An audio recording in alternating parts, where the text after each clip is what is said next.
Lilliput के बादशाह ने मुझे एक पुराने मंदिर में कैद कर लिया।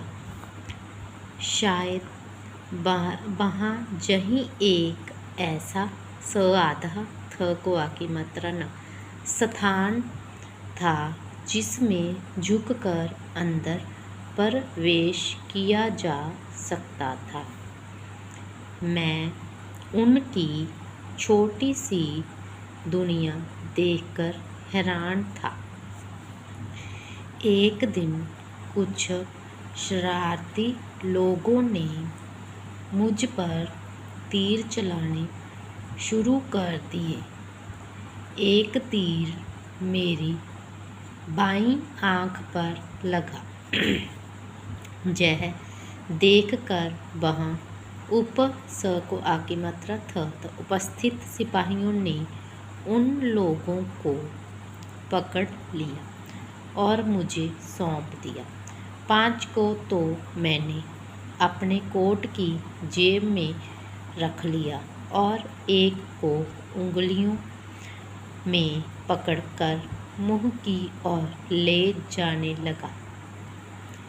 वह मारे डर के जोर जोर से चिल्लाने लगे। मैंने उन सबको जमीन पर छोड़ दिया।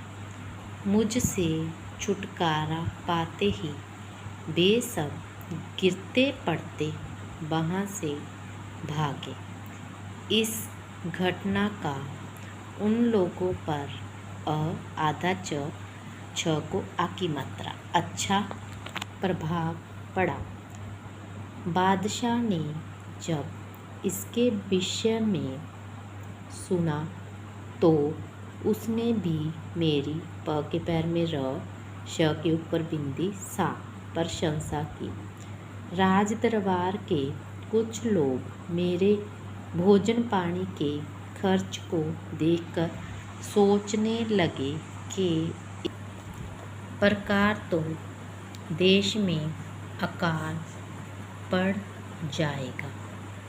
उनकी इच्छा थी कि ब को ई की मात्रा, श को ए की मात्रा ले ए विषैले तीरों से मेरी हत्या कर दी जाए। किंतु बादशाह ने उनकी बात नहीं मानी। उसने मेरे भोजन पानी का सारा द को आ की मात्रा, अ को छोटी की मात्रा, आधा त ब दायित्व अपने ऊपर ले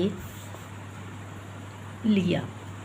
साथ ही 6 विद्वानों को मुझे उस देश की भाषा सिखाने के लिए काम पर लगा दिया।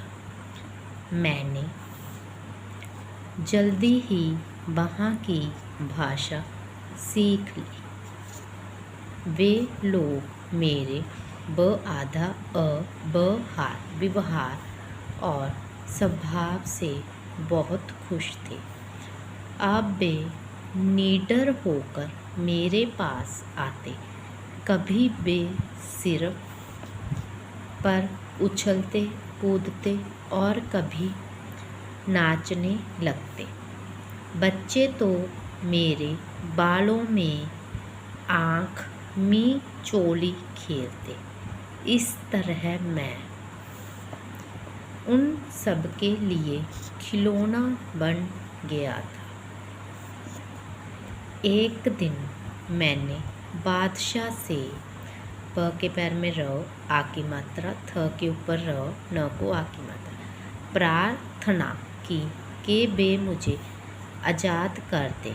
बादशाह ने मेरी प्रार्थना इस शर्त पर स्वीकार की कि मैं बादशाह की आज्ञा के बिना कहीं न जाऊं और किसी देश से युद्ध छिड़ जाने पर लिलीपुट वासियों की मदद करूं। कुछ दिनों के बाद मुझे खबर मिली कि पड़ोसी देश ब आधा ले बले फुस्कू के बादशाह ने एक शक्तिशाली जहाजी बेड़ा बना लिया है और वह लिलीपुट पर चढ़ाई करने का अवसर ढूंढ रहा है। शर्त के अनुसार मैंने उन लोगों की सहायता करने की योजना बनाई। मैं कुछ र आधा स को ई की मात्रा स आ रस्सियाँ और कांटे लेकर बले फुस्कू की खाड़ी की ओर चल दिया।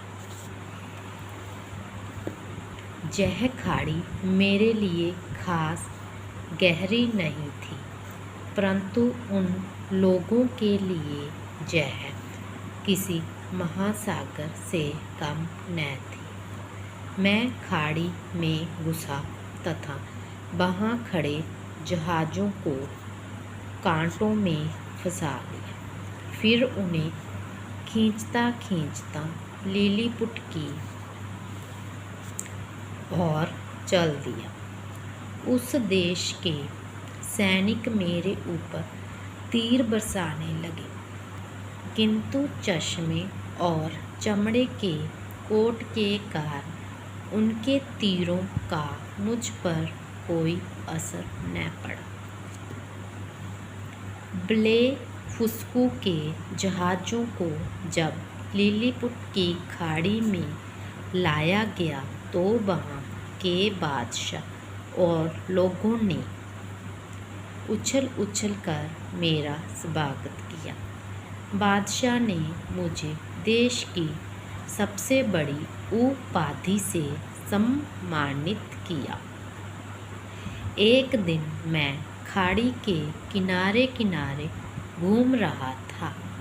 वहाँ मुझे पानी में एक तख्ता तैरता हुआ दिखाई दिया। ध्यान से देखने पर पता चला कि वह एक उल्टी नाव थी। उसे देखकर मैं फूलिया ना समाया। वह नाव नहीं, मेरी आशाओं की जोत थी। कुछ दिनों के बाद मैंने बादशाह से अपने देश लौटने की आज्ञा मांगी। उन्होंने बड़े प्रेम से मुझे विदा किया और बहुत सारी भोजन सामग्री मेरी नाव में रखवा दी। स को ओ की मात्रा, भ को आ की मात्रा, आधा ग आ। सौभाग्य से रास्ते में मुझे मेरे अपने देश का जहाज मिल गया और मैं सकुशल अपने देश वापस लौट आया। आज भी मैं अपनी इस अनूठी यात्रा को भूल नहीं पाता। धन्यवाद।